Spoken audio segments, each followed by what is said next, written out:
최근에 신라 왕경, 그러니까 결국 함안도 이제 옛 아라가의 고도잖아요. 그러니까 신라 고도가 이제 경주니까 여러 유적 가운데서도 신라 왕경 안에서도 핵심이 되는 유적들을 그냥 편의상 신라 왕경 핵심 유적이라고 이제 그 특별법이 발의가 되어 있어서 그 신라 왕경 핵심 유적들이 어떤 식으로 정비되어 가면서 그러니까 관광 자원화 되어 가는가 내지는 사람들의 관심들을 많이 끌고 있는가를 조금 소개를 시켜 드릴까 합니다. 저는 이제 경주에서 나고 자라서 대학 갈 때까지 이제 경주에서 자라다가 대학 가서 이제 국립박물관 입사하면서 다시 경주로 내려오게 됐거든요.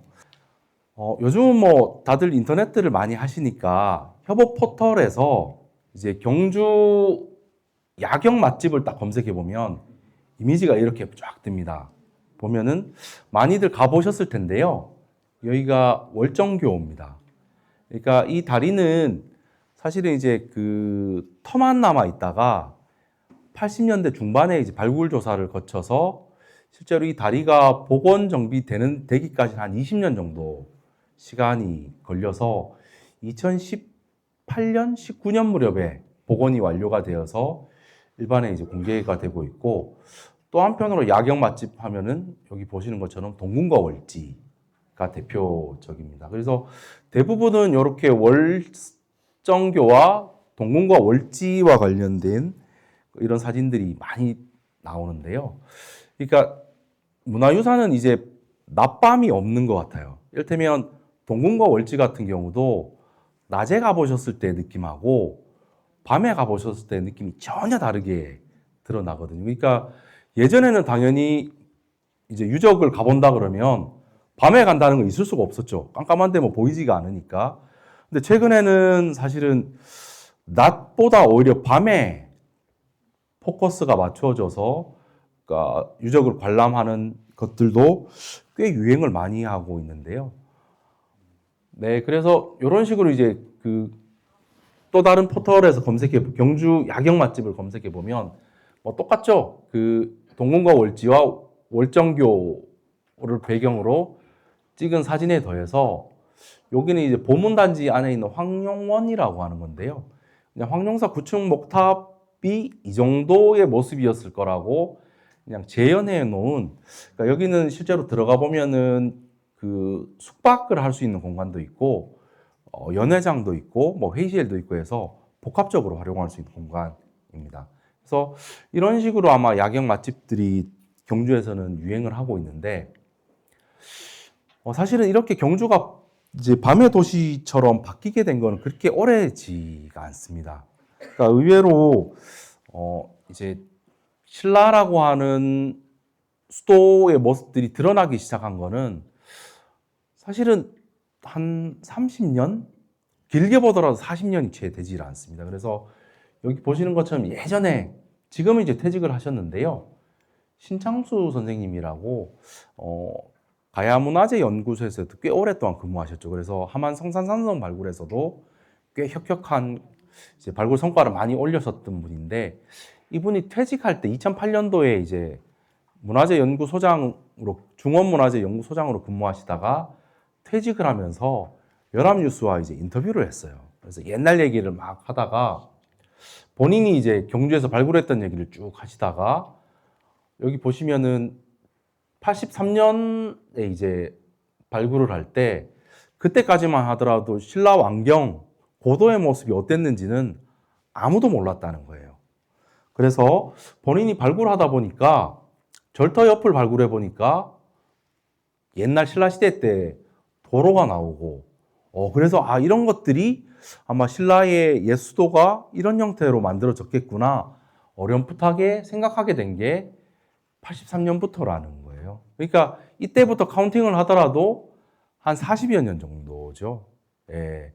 그래서 이제 그 이전에는 사실은 70년대까지의 발굴이라고 하는 거는 사실 일제강점기 때 발굴해서 크게 벗어나지를 못했었어요. 이를테면 무덤 발굴을 한다고 하면 지금과는 꽤 발굴 수준 차이가 있어서, 그러니까 매장 주체부에 딱 들어가서 유물만 딱 수습하는 정도. 그러니까 거기서 크게 벗어나지 못했었어요. 근데 지금은 이 무덤이 어떤 과정을 통해서 만들어졌고 어느 정도의 기간이 걸렸고 어떤 공정을 거쳐서 무덤이 만들어졌는지를 토목공학적으로 밝히는 데까지 발굴 조사가 가고 있는데 거기에 비하면 사실은 대단히 초보적이었죠. 그러면서 또 한편으로는 이제 요 80년, 83년 뭐 요 원저리 때 아마 도로 유구가 처음 확인되면서 그럼 실제로 신라 고도의 모습이 어땠을까 하는 생각들을 염두에 두면서 이제 발굴을 하게 되었던 거죠. 사실 그 전까지만 하더라도 절터를 발굴한다, 무덤을 발굴한다 그렇게 했지 이 절터가 그 주변에 있는 유적들과 어떤 형태로 연결되었는지는 사실 그다지 관심사가 아니었습니다. 여기가 어딘지 아실까요? 여기가 동궁거울지입니다. 네. 그리고 여기서 멀지 않은 지점에 이렇게 황룡사가 위치를 하고 있죠. 그 황룡사 서쪽에도 절터가 있는데요. 요 주변을 신창수 선생이 발굴하다가 처음 신라시대 때 도로유구를 확인했던 곳이 요 빨간색 점선으로 표시해둔 요 공간이라고 보면 됩니다. 그러니까 요렇게가 황룡사가 있고 그 바로 서쪽 지점에 해당이 됩니다. 이제 사실 모든 유적이 다 발굴할 수 있고 다 복원할 수 있는 수준으로 만든다는 것은 사실은 앞으로도 영영 불가능하죠. 그러니까 이를테면 신라시대 때 경주의 모습을 그려놓은 그림이 하나도 없잖아요. 그러니까 지금 같은 사진도 하나도 없잖아요. 그러니까 뭘 근거로 그러면 복원을 할 것인가? 또 사실은 쉽지 않죠. 그래서 여러 유적들 가운데서 중요한 유적들만 조금 골라서 이제 복원 가능한 유적을 중심으로 체계적인 복원을 하자라고 하는 게 2007년도에 어느 정도 이제 가닥이 잡히게 됩니다. 그래서 그 중에 아마 황룡사, 월정교, 월성, 그 신라 대능원을 비롯한 여러 이제 그 고분들을 정비하는 쪽으로 아마 가닥이 잡혀서 그런 것들이 이제 별도 예산이 배정이 되어서 이제 실제로 복원 작업들을 쭉 진행하다가 이게 완전한 형태로 법제화된 건 박근혜 대통령 때입니다. 그래서 박근혜 대통령이 이제 여러 지역 공약을 내걸었는데 그 중에 하나가 신라환경 핵심 유적 복원 정비 사업이었어요. 그래서 이렇게 그러니까 8개 유적들을 중심으로 해서 복원 작업에 들어가자. 그런데 그 주체는 누구냐? 그러니까 지금은 이름이 바뀌었지만 당시는 이제 국문화재청이죠. 그러니까 국가유산청, 경상북도, 경주시 요 3자가 공동으로 해서 신라환경 핵심 유적을 복원 정비하는 것과 관련되어 있는 업무 협약을 체결을 하게 됩니다. 바로 그때 모습인데요. 이렇게 해서 이제 신라환경 핵심 유적 복원 사업이 2014년도부터 본격적으로 시작이 되게 돼요. 다만 이제 요 8개 유적 중에서 실제로 월정교 같은 경우는 이미 그 이전부터 복원을 위한 밑작업들이 계속해서 진행이 되고 있었습니다. 그러니까 실제로 지금의 경주의 어쨌든 야경의 모습들이 내지는 정비된 모습들이 확 두드러지게 보이기 시작하는 게 2014년도부터예요. 그러니까 사실은 2014년 이전에 가셨던 경주와 2014년 이후에 가셨던 경주의 모습은 아마 유적에 따라서는 꽤 많이 다른 모습을 보실 수도 아마 있으셨을 것 같아요. 그래서 이런 것들이 조금 더 이제 확대되면서 이제 그 별도 특별법이 2019년도에 발의가 되었고 2020년에 그러니까 특별법에 대한 시행령들이 이제 제정이 되게 됐죠. 그러면서 핵심 유적의 범위도 조금 더 늘렸습니다. 앞서 보셨던 거는 8개였지만 그 세부적인 유적까지 더 합쳐가지고 전체로 하면은 아마 한 15개 유적 정도가 들어갔을 텐데요. 전체 면적은 약 3제곱미터 정도가 됩니다. 그러니까 여의도 면적보다 조금 더 넓죠. 그러니까 전체 핵심 유적으로 지정이 되어서 복원과 정비 작업에 들어간 유적의 범위가 전체 면적이 여의도보다 조금 더 넓은 정도이고 아마 현재까지 누적된 지금 그동안 쓴 예산, 앞으로 쓸 예산까지 하면 아마 이 핵심 유적을 복원 정비하는 데 들어가는 예산이 한 1조 정도가 되니까 결코 적지 않은 예산들이 들어가죠. 그러니까 핵심 유적으로 지정된 유적들을 이렇게 찍어보면 이렇습니다. 그러니까 노란색으로 이제 찍혀 있는 부분은 처음부터 2014년도부터 핵심 유적에 들어가 있던 유적들이고, 파란색으로 찍혀 있는 부분들이 2019년도에 특별법이 시행되면서부터 확대된 유적입니다. 그러니까 경주 시가지를 중심으로 해서 거의 전역에 분포하고 있다시피 한데요. 보시면 대능원, 그리고 월성과 동문과 월지를 중심으로 해서 이 일대가 하나가 묶이고, 그 남쪽 지역이 월정교와 춘향교, 그다음 청관사, 인왕동 사지, 절터가 또 큰 권역별로 하나가 묶이게 되고요. 그 다음에 낭산 쪽이 커다랗게 하나의 권역으로 묶이고, 황룡사와 분황사, 구황동 원지가 또 크게 하나의 권역으로 묶입니다. 그러니까 한 4개 내지 5개 정도 큰 권역으로 아마 구분되어서 각 유적에 대한 발굴조사부터 해서 복원정비 작업에 들어가게 되는데, 가장 먼저 이제 복원정비가 완료되었던 것이 월정교입니다. 지금 보시는 이 모습인데요. 사실은 월정교는 굉장히 지금도 논란이 많아요. 왜냐하면 실제로 현장에 가보시면 이 월정교의 문루, 이걸 문루라고 하는데요. 문루의 높이가 월성 성벽보다 더 올라가 있어요. 그러니까 과연 신라시대 때도 그랬느냐에 대한 논란도 되게 많고, 그럼 신라시대 때 월정교가 과연 이런 모습이었을까? 이것도 사실은 연구자에 따라 논란이 되게 많아요. 그래서 고려시대 때 월정교를 보고 지은 시들이 몇 편 있는데, 그 중에는 홍해라고 하는 단어가 나와요. 홍해는 이제 잘 아시는 것처럼 아치 형태, 무지개 같은 그런 형태의 다리를 얘기하거든요. 아니, 그럼 무지개 형태의 다리였으니까 홍해라고 표현한 거 아니냐? 근데 이 다리는 그런 느낌이 전혀 없으니까, 그럼 과연 원형에 맞게 복원이 된 게 맞느냐에 대한 논란들이 사실은 끊이지가 않죠. 그래서 월정교는 잘 아시는 이야기 중에 하나가 원효대사와 요석공주가 이제 러브스토리를 만들어 나간 데가 바로 월정교 근처죠. 그러니까 원효대사가 이제 무열왕의 딸이었던 요석공주를 만나고 싶어서 이제 소문을 막 퍼뜨리죠. 그러다가 이제 남산을 갔다가 이 다리를 지나다가 일부러 원효대사가 물에 빠지죠. 옷을 말려야 되니까 가까이 있는 요석궁으로 가게 되죠. 그래서 이제 요석궁에 갔다가 때마침 사랑을 나누게 되고 둘 사이에서 설총이 태어나게 되는 그 이야기가 사실 벌어지는 무대이기도 해서, 실제로 그 월정교를 복원하고 나서는 연인들이 되게 많이 와요. 예, 그 사진 찍으러. 예. 그렇기도 하고, 예전에 이제 발굴할 때 모습, 그러니까 복원하기 전의 모습들인데요.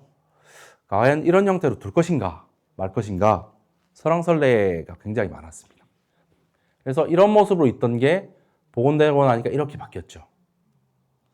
그러니까 상전벽해라는 게 여기에 어울릴 것 같은데요. 그러니까 어쨌든 이게 옛날 모습이 맞건 아니건 간에, 그러니까 이거 보러 엄청나게 사람들이 많이 와요. 아까 보셨던 것처럼 경관 조명까지 설치해 놓으니까 야경 맛집으로 소문이 나가지고 낮에뿐만 아니라 밤에도 어마어마하게 많은 사람들이 월정교에서 사진을 찍고 하기 위해서 월정교를 오는 거예요. 그러니까 저는 이게 공과가 있다고 생각하는데요. 사실 이렇게 논란이 많았죠. 그러니까 신라시대 다리가 아니라 중국 다리처럼 만들어놨다. 그러니까 꽤 논란이 많아서 사실은 지금도 이제 이 다리에 대해서 비판하는 사람들이 꽤 많이 있습니다. 근데 그것과는 별개로 어쨌든 중국 다리든 아니든 간에 복원하기 전에는 사람들이 거의 오지 않았는데, 이렇게라도 복원하고 나니까 월정교에 대한 인지도도 올라갔고 사람들도 많이 찾는다. 그럼 그 이전대로 그대로 방치해 두는 게 좋은가? 아니면 이렇게 이제 복원하는 게 좋은가에 대한 논란들이 사실 전면적으로 학계에서 좀 많이 일어나게 됐습니다. 그러니까 지금 단계에서 보여줄 수 있는 선에서 복원하는 것도 그 나름의 의미가 있다고 생각하시는 분들이 계세요. 근데 이제 그런 부분들이 사실은 어느 쪽에 방점을 두느냐의 문제죠. 그래서 이렇게 어쨌든 복원하고 나니까 이런 식으로 이제 연예인들도 와서 사진도 찍고 하니까 그 이제 이 사진을 보고 또 젊은 세대들은 월정교를 찾아오기도 하고, 그러니까 그런 순환 효과들이 일어나고 있는 거죠. 그러니까 여기 보시는 것처럼 낮의 모습과 밤의 모습 조금 다르죠. 예, 그러니까 낮에도 왔다가 밤에도 왔다가 적어도 2번 오게 되는 거예요. 그러니까 이런 식으로 아마 정비를 경주에서 많이 지금은 하고 있습니다. 그래서 낮의 모습과 밤의 모습을 좀 다르게 보여줄 수 있도록 여러 가지 장치들을 좀 많이 고민을 하고 있고요. 어쨌든 이런 식으로 복원 정비하는 안들이 하나가 있습니다. 자, 또 다른 예를 하나 보여드리죠. 그러니까 앞서 이제 다리를 복원한 사례를 보여드렸는데요. 자, 또 다른 다리가 경주박물관 바로 옆에 있습니다. 그러니까 월정교와 춘향교는 같은 이름으로 하나의 사적 번호로 지정이 되어 있는데요. 앞서 보셨던 월정교는 지금 어쨌든 2018년, 19년도에 복원 정비 작업이 마무리가 되었습니다. 자, 지금 보시는 이 다리는 춘향교, 일정교라고 부르기도 하고 춘향교라고 부르기도 하는데요. 이 다리는 현재 이제 아직 복원된 상태는 아닙니다. 자, 그런데 워낙에 이제 그 월정교를 복원할 때 혹독한 비판들이 많았죠. 뭐 사실은 이제 여기 보시는 것처럼 다리에 들어갔던 부재들이 이렇게 한 곳에 모여져 있는데 어떤 형태로 복원할런지는 사실은 아직까지 확정은 되진 않았습니다. 자, 그 옆에 있는 인왕동 사지입니다. 이렇게 이제 발굴을 했는데요. 월성에서 바로 남쪽에 인접해 있는 절터죠. 예전에는 인용사지라고 부르기도 했는데, 그러니까 문무대왕의 동생, 무열왕의 둘째 아들의 이름이 김인문이잖아요. 김인문을 위해서 만든 사찰이라 그래서 인용사라고 하는 이름으로 불렸는데 발굴해 보니까 인용사가 맞는지는 확인이 안 되어서 지역의 명칭을 따서 인왕동 사지로 이름이 다시 돌아갔습니다. 어쨌든 이런 탑들을 복원하기 위해서 준비도 하고 있죠. 그래서 아마 이 탑이 내년에 현장에 아마 복원이 될 것 같은데요. 그러니까 이 탑 부재 중에 일부는 또 경주박물관에 있거든요. 그러니까 경주박물관 부재도 가져가야 되고 현장에 있던 부재들도 모아가지고 이런 형태로 탑을 복원을 아마 할 것 같아요. 그러면 이렇게 벌판에 있는 것보다는 그래도 탑이라도 올라가 있으면 옛날 절의 느낌이 조금 날 수 있으니까 아마 이 정도 선에서 정비하는 게 어떻냐라고 그렇게 일정 정도는 아마 단계적으로 정리가 된 것 같습니다. 자, 또 한편으로는 여기는 이제 그 청관사라고 하는 절터인데요. 이렇게 근래에 탑을 복원했습니다. 여기 보시면 복원된 부분과 아닌 부분이 확연하게 차이가 나죠. 색깔을 보시면 하얀색 부분은 새로 이제 만든 석재들이고 이렇게 약간 누런 빛깔을 띠는 석재가 옛날 석재를 사용한 건데요. 그러니까 옛날 석재가 다 있는 게 아니니까 이렇게 제법 많이 만들었죠. 자, 그런데 층을 올라가면 올라갈수록 다 하얀색이잖아요. 그러니까 아니 그럼 저게 원래 모습의 탑이 맞는 거야? 이런 얘기가 또 나오는 거예요. 저희도 그렇고 중국도 그렇고 일본도 똑같은데요. 그러니까 복원 기술이 저희보다 한 단계 좀 앞선 데가 일본이거든요.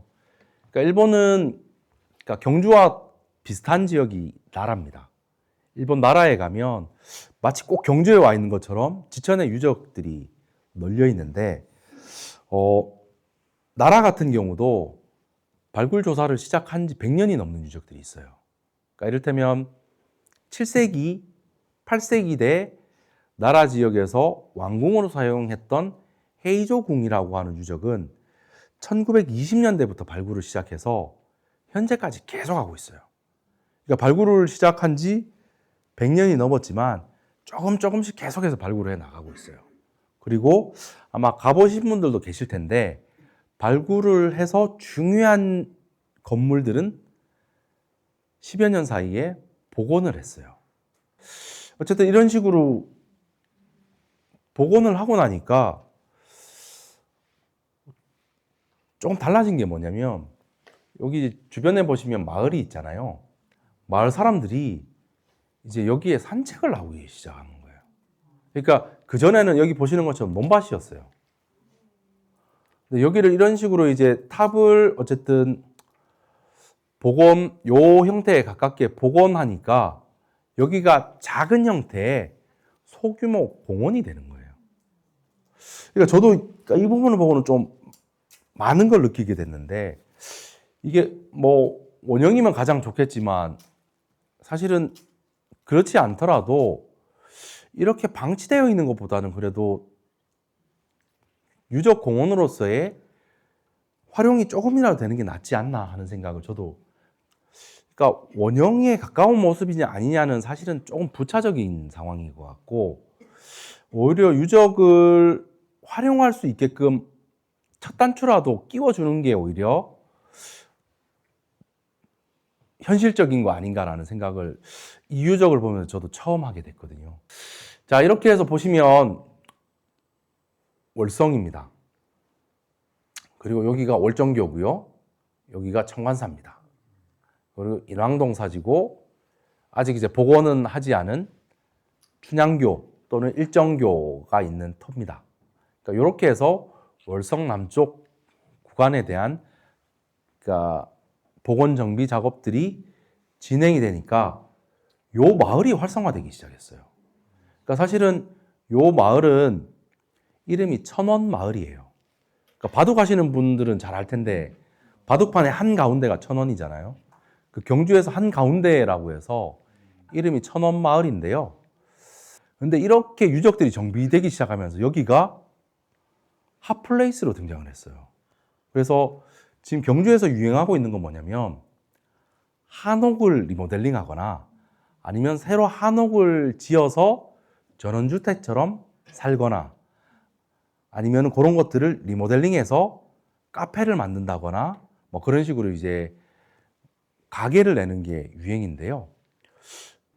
그래서 여기가 어쨌든 한옥 펜션들도 굉장히 많이 생겼고 또 한옥 펜션들이 생기니까 카페도 들어오고 상점도 생기고 막 그래요. 그러니까 경주에서는 유행하는 게 뭐냐면 단순히 유적만 보는 게 아니고 유적을 보면 힘들잖아요. 앉아서 좀 쉬어야죠. 카페를 가는 거예요. 그러니까 유적과 쉴 수 있는 공간이 같이 맞물려 있어야 돼요. 경주에 와보시면 지금 요즘 외국인 관광객이 넘쳐나거든요. 그러니까 한국인 반, 외국인 반이라고 할 정도로 그만큼 외국인들이 많은데요. 그러니까 특히 외국인들에게 이렇게 무덤과 사람들이 살아가는 공간이 같이 있는 게 굉장히 신기하게 느껴지나 봐요. 그러니까 이제 모 맥주집은 열의 아홉이 외국인들이 앉아있는 맥주집이 있어요. 거기는 이제 이런 커다란 능들이 바로 앞에서 보이는 데거든요. 그래서 제가 물어봤어요. 잘 안 되는 영어지만 물어봤더니 왜 이런 맥주집, 그 집은 맥주 가격도 꽤 비싸거든요. 왜 이런 집에 와 그랬더니 우리나라에서 이런 데 볼 수가 없다는 거예요. 그게 굉장히 이색적으로 느껴지나 봐요. 자, 또 한편으로 지금 보여드린 이 사진은 월성 안에 발굴하는 모습입니다. 국립경주문화유산연구소에서 발굴을 14년부터 시작해서 지금까지 하고 있는데요. 발굴을 해서 이런 식의 토들도 나오고 여러 자료들이 나와가지고 왜 함안에서는 아라 홍련을 키워가지고 좀 이슈화 됐었듯이 월성 주변을 발굴해 보니까 가시연꽃 씨앗들이 많이 나와가지고 월성 발굴팀에서는 가시연꽃을 지금 키우는 작업들을 하고 있거든요. 이런 과정들을 거쳐가지고 최근에 월성 해자는 이런 식으로 정비를 했습니다. 그러니까 이게 정비 공사를 하고 있던 모습이고 이제 물을 채우기 전 단계의 모습입니다. 그리고 물을 채운 모습이죠. 그리고 밤의 모습은 또 이렇습니다. 그러니까 제2의 월지를 만들기 위해 가지고 신경을 엄청 썼죠. 그러니까 동궁과 월지와 여기가 떨어진 게 아니고 작은 길 하나만 건너면 바로 월성해자로 연결이 되거든요. 그러니까 유적이 단절되는 게 아니고 연결될 수 있도록 만들어주는 거예요. 그러니까 동궁과 월지에 왔던 사람들이 저기는 뭐야 하고 한번 가보게 되고 이렇게 되는데요. 제가 이제 그 추진단에 있을 때 재미난 분석을 한번 해봤어요. 그 SKT하고 조인트를 해가지고 그 010 휴대폰을 쓰시는 분들의 이동 동선을 쭉 분석해 봤더니, 그러니까 월성 해자가 복원되기 전과 후가 달라요.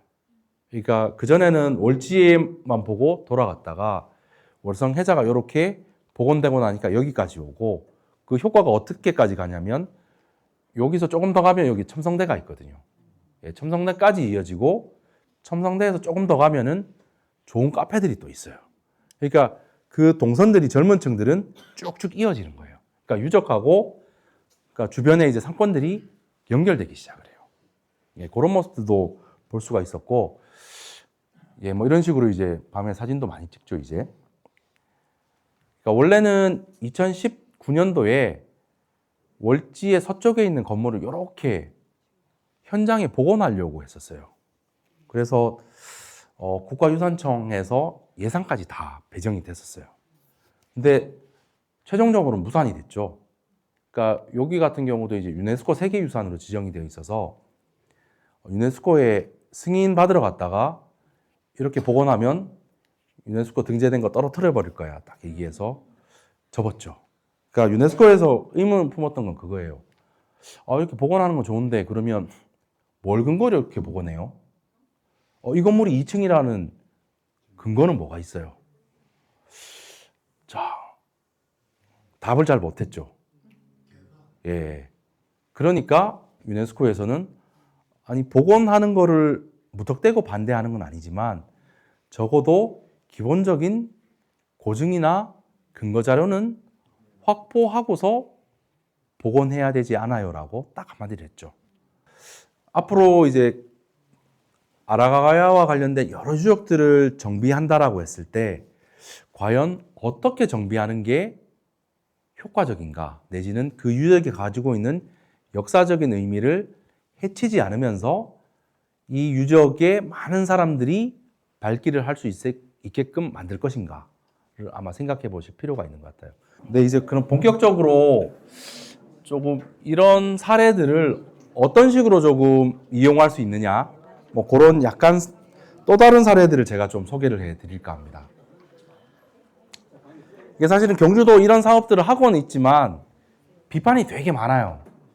이게 보시면 이게 창조적인 상상 도시를 만들고 있다고. 예. 적나라 하죠, 제목이. 예.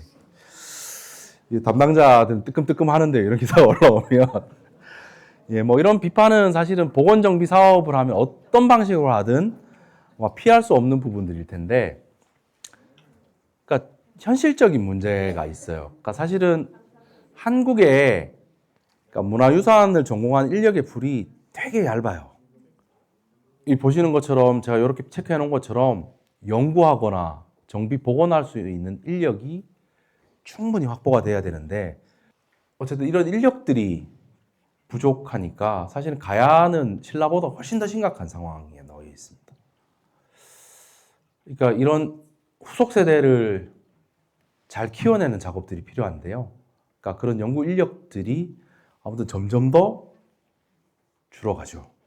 그러니까 연구 인력이 풍부해야 사실은 복원이 이루어질 때 고증이 잘 됐느냐, 엉터리 같은 부분은 없느냐, 이런 것들을 좀 피해갈 텐데 그런 문제들이 또 하나가 있고요. 자, 또 한편으로 아까도 말씀드렸지만 문화유산 현장이 주변에 살고 있는 분들과 절대 동떨어지면 안 됩니다. 그러니까 그 대표적인 사례가 아까는 이제 뭐 노인분들의 일자리 측면에서 월성 발굴 이야기를 해드렸지만 지금 이제 월성 발굴 같은 경우는 현장에 가보시면 이렇게 상시적으로 월성 발굴 현장을 안내해주는 인력들이 이렇게 배치가 되어 있어요. 그래서 별도 하고 가지 않더라도 현장에서 이야기를 하면은 누구라도 여기 정해진 공간에서 발굴 현장을 보면서 발굴이 지금 어떻게 이루어지고 있는지 그런 이야기들을 들을 수도 있죠. 지금 발굴 현장에서 즐길 거리도 만들어줬어요. 그러니까 이를테면 낮에 보는 월성과 밤에 보는 월성이라고 해서 이렇게 체험할 수 있는 체험물이나 뭐 이런 것들을 또 배치하기도 해서 늘 상시적으로 이걸 하는 것들은 아니고요. 특정 기간에 좀 한정지어서 이런 행사 같은 것들을 하기도 하죠. 자, 또 한편으로는 월성 발굴 조사하는 모습들을 촬영한 사진 콘테스트를 하는 거예요. 그러니까 지극히 일반인의 관점에서 월성 발굴하고 있는 모습들 이런 식으로 촬영을 해요. 그리고 콘테스트를 해서 수상작들은 이렇게 별도로 또 전시를 해주기도 했죠. 그러니까 발굴 현장이 단순히 문화유산을 전공하는 사람들만의 이제 현장이 아니라 주변에 있는 사람, 그렇지 않은 사람들도 이 현장에서 무언가 자기가 즐길 거리, 할 거리를 찾을 수 있도록 만들어준 거죠. 그러니까 그런 면에서 사실은 문화유산 발굴이 갖고 있는 강점들을 한데 다 모아놓은 축소판이 저는 월성 발굴 현장이라고 생각하거든요. 자, 또 한편으로는 발굴에서 나왔던 중요 유물들을 전시도 했는데요. 되게 독특한 전시를 했어요. 앞서서 이제 월성 해자를 발굴할 때 작은 토우, 흙 인형들이 나온 것들을 보여드렸는데 그거를 이제 레고와 결합시켜가지고 전시를 했어요. 그러니까 지금 보여드린 이 전시장은 덴마크예요. 그러니까 레고의 본고장이 덴마크거든요. 그러니까 어떻게 보면 아니 별거 아닌 유물을 가지고 어떻게 이렇게 생각할 수도 있지만 그러니까 옛날 유물과 우리가 익숙한 레고 장난감을 결부시켜서 전시를 이렇게 하고 있는 거죠. 그러니까 이런 식으로 월성에서 나온 것들을 또 다른 측면에서 공유할 수 있도록 만들어주는 그런 모습들도 보였죠. 그러니까 이런 식으로 이제 뭔가 색다르게 문화유산 현장들을 일반인들에게 활용될 수 있게끔 만들어주는 장들이 계속 이어지고 있는데요. 저도 이제 그 국가유산청 파견 근무 갔을 때 이 작업을 했었어요. 그러니까 이때가 뭐였냐면 제가 한참 이제 그 코로나가 극심해서 사회적인 거리두기 할 때 국가유산청 파견 근무로 갔거든요. 그랬더니 이제 원래 발굴 현장 공개를 예를 들어 특정일 12월 1일 날 요 현장에 대한 발굴 성과를 공개합니다. 이렇게 현장에서 보통 하는데 이제 그때는 사회적인 거리두기를 해야 되니까 사람들을 현장에 불러 모을 수가 없는 거예요. 그래서 고민하다가 유튜브를 통해서 온라인으로 생중계를 해봤어요. 그거를. 꽤 반응이 뜨거웠어요. 그래서 사실 발굴 현장 설명회를 하더라도 뭐 다 합쳐도 한 200~300명 정도 오면 정말 성황리에 현장 설명회가 이루어지는데 제가 요 황남동 120호분이라고 한 120-25분을 이제 온라인으로 이제 유튜브에서 현장 설명회를 할 때 1시간 정도 동안 이제 최대 2,800명이 접속을 했었어요. 그리고 채팅창에 3,445건 댓글이 달려서 제가 열심히 여기 채팅창에 답을 달아주고 막 이러고 있었거든요. 그래서 여기 보시면은 이제 이 부분들은 이제 교수님들이 나와가지고 이 발굴 현장의 의미를 설명해 주는 부분인데 요거는 사전에 미리 촬영을 해놨던 것들을 방영을 해줬죠. 그랬더니 이제 이렇게 설명할 때 보면 이제 안방에 앉아서 이렇게 생생하게 볼 수 있다니 감동이다 뭐 이런 의견들도 있었고, 그러니까 저희가 이제 채팅창을 통해 가지고 요 이제 무덤의 주인공이 10손가락에 모두 은반지를 끼고 있었습니다. 그랬더니 그러니까 채팅창에 플렉스 이러면서 이제 답글이 올라오기도 하고 그랬거든요. 채팅창에 들어온 사람들과 쌍방향으로 소통을 했잖아요. 그런 부분들이 아마 크게 호응을 했던 것 같아요. 그래서 저는 이 플랫폼들은 얼마든 지금도 활용이 가능하다고 생각하거든요. 그래서 저희가 이제 이렇게 처음에 이제 1시간 동안 이제 2,800명 정도가 들어왔잖아요. 그러고 나서 요 온라인 공개가 끝나고, 그러니까 국가유산청 유튜브에는 요 영상이 계속 떠 있었거든요. 그래서 한 열흘이 지나니까 조회수가 한 8만 회 정도? 그러니까 이제 이 온라인의 강점은 뭐냐면, 물론 이제 생중계 할 때 들어오는 것도 의미가 있지만, 그 시간대 참여 못 하는 사람도 있잖아요. 근데 인터넷이 되는 곳이라면은 언제 어디서든 이걸 다시 볼 수 있는 거예요. 그게 강점이죠. 그러니까 아마 함안에서도 적지 않은 발굴 조사가 아마 앞으로도 있을 테니까 뭐 이런 식의 어떤 영상들을 통해서 이제 아라가야 문화유산에 대해서 관심을 갖고 있는 분들과 의견을 나누는 것들도 좋은 것 같아요. 자, 또 한편으로는 경주가 가지고 있는 한계는 뭐냐면 사실은 경주는 워낙 예전부터 문화유산과 관련된 예산이 많이 내려왔어요. 경주시 공무원들하고 국가유산청 공무원들을 데리고 2021년도에 여기 마리산에 왔었어요. 요걸 보여주기 위해 가지고.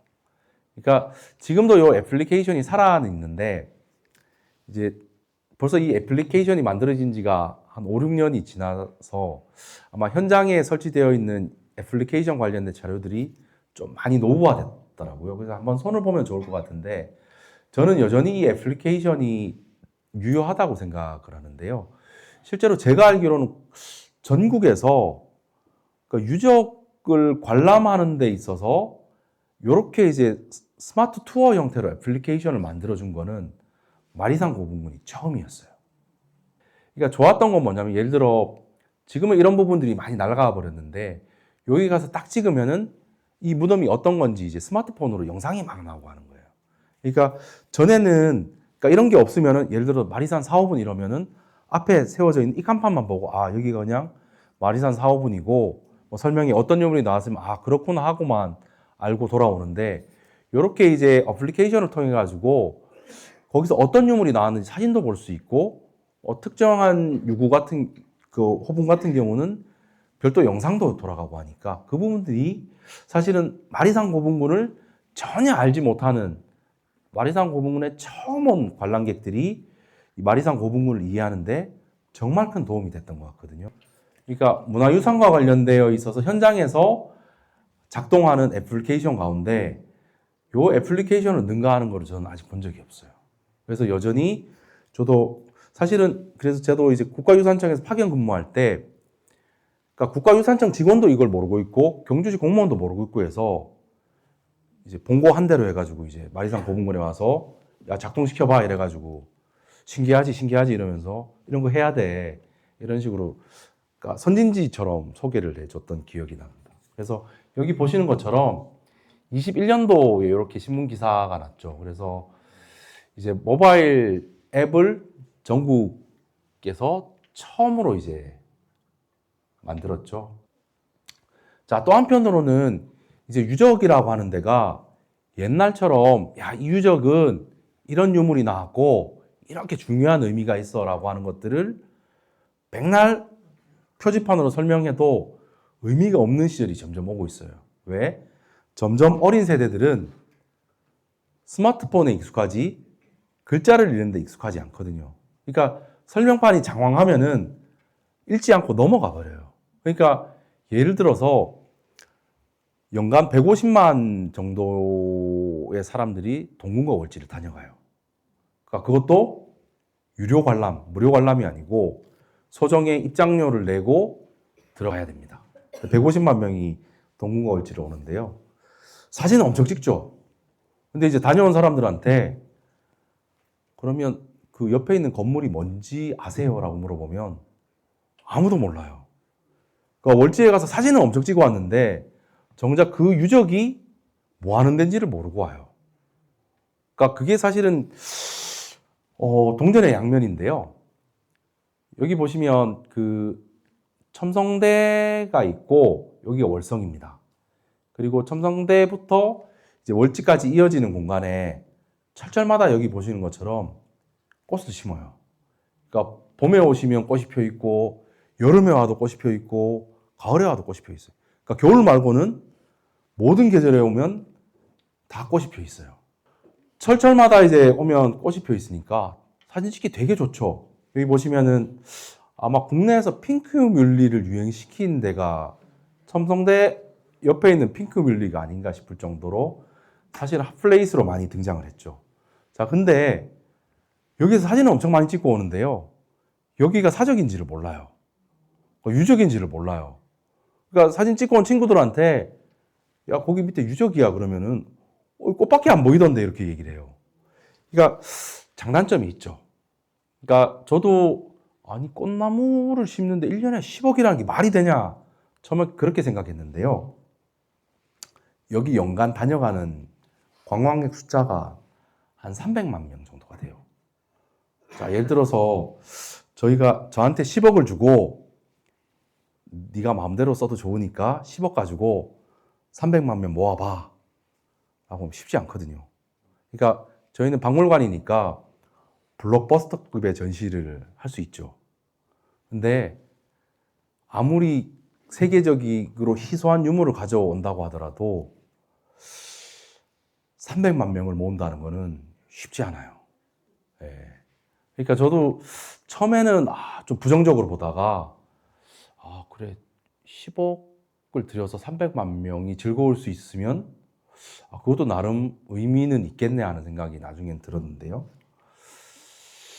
자, 이런 식으로 사실은 이제 유적을 정비할 때 어떻게 정비하느냐에 따라서 사실 유적의 성격이 가려져 버리기도 하고 그렇지 않기도 하는데요. 사실 저는 이제 유적하고 그 주변에 살아가는 사람이 결코 동떨어져서는 안 된다고 생각하는 사람이에요.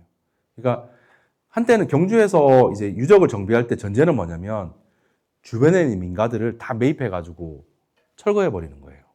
그러니까 유적 주변이 사람들이 살지 않는 폐허처럼 변하는 거예요. 그러니까 저는 그게 되게 부정적이었는데, 그러니까 지금은 이제 경주를 떠나셨는데 소설가 중에 강석경 선생이라고 경주에 오셔가지고 한 30년 정도 사시면서 능으로 가는 길이라고 하는 책을 냈는데 여기 이렇게 돼 있어요. 그러니까 대능원을 가보시면 다 느끼실 텐데 산처럼 높은 고분으로 아이들이 올라가고 있다. 요즘은 못 올라가죠. 예, 올라갔다간 큰일 납니다. 예. 근데 이제 2000년이니까 뭐 이때는 그래 좀 올라가고 했죠. 1500년이라는 세월이 흐르면서 이제는 동네의 동산이 되고 놀이터가 된 무덤. 경주 출신 이근직 교수는 고분군이 있는 금천리에서 어린 시절을 보내다가 고분 전공 역사학자가 되었다. 석양 무렵 아이들과 때를 지어 고분에 올라가 들판을 바라보고 눈 내리는 겨울이면 고분 위에서 미끄럼을 타던 추억이 걸음이 되었다. 신라의 고분을 오르내리는 저 아이들 중에 누군가도 뒷날의 역사학자나 고고학자가 되어 노소동 고분공원을 추억하게 될지 모른다 라고 써놨는데요. 예를 들어 국립박물관의 전체 관람객이 요즘은 좀 달라졌는데 많을 때는 한 70%, 80%까지 차지했는데 유치원, 초등학교 저학년, 어린이집 다니는 친구들이 적어도 한 60% 정도의 관람객을 차지해요. 그 친구들 기본적으로 신나게 놀아야 되잖아요. 근데 박물관에 오면 뛰지 말라 그래요. 조용히 하라 그래요. 저는 그러니까 그 현장에 계신 분들한테 그렇게 안 했으면 좋겠다고 얘기를 하거든요. 만약 그렇게 단체로 왔는데 뛰지 말라 그러고 조용히 하라 그러고 그럼 그 친구들이 다시 박물관에 올까요? 안 올까요? 안 오죠, 당연히. 그러니까 박물관에 대한 안 좋은 기억을 심어줄 수 있기 때문에 저는 오히려 당연히 뛰어놀 친구들이 거기 왔으면은 유물에 뭐 파손을 시킬 정도 아니면은 뭐 큰 소리로 떠들거나 뛰어다니거나 하는 거 정도는 용인을 해야 그 친구들이 오지. 아니 한참 뛰어놀 나이에 와서 그런 거 하지 말라고 하는데 그 친구들이 박물관에 다시 올까요? 그 부분을 한번 생각해 봐야 될 것 같아요. 그러니까 약간의 우리가 사회적으로 허용해 줄 수 있는 한계치들 좀 조정할 필요가 있지 않을까 하는 생각도 해봅니다. 근데 국립박물관도 최근에 많이 바뀌고 있어요. 그러니까 예전에는 박물관에 오면 뛰어다니지 말라 그러고 떠들지 말라 그러고 그렇게 했는데 막 여기 보시는 것처럼 패션쇼를 하고 있어요. 이게 꽤 안에서 내부적으로 말이 많았어요. 그러니까 국립중앙박물관인데요. 역사의 길이라고 해서 이게 아마 예전 선배들 같으면 절대 허가가 나지 않았을 텐데 이제 이렇게 보물로 지정된 비석 앞에서 이 비석을 배경으로 해서 패션쇼를 할 정도로 바뀌고 있어요. 그러니까 이제는 문화유산이 어떻게 활용되느냐의 문제지 활용이 안 되는 상태에서 계속 보존하는 게 과연 무슨 의미가 있느냐라고 반문을 많이 합니다. 그러니까 이게 파손되지 않으면 계속 활용이 되어야지 계속해서 가지고만 있는 게 더 이상은 의미가 없다라는 식으로 의견들이 모이고 있죠.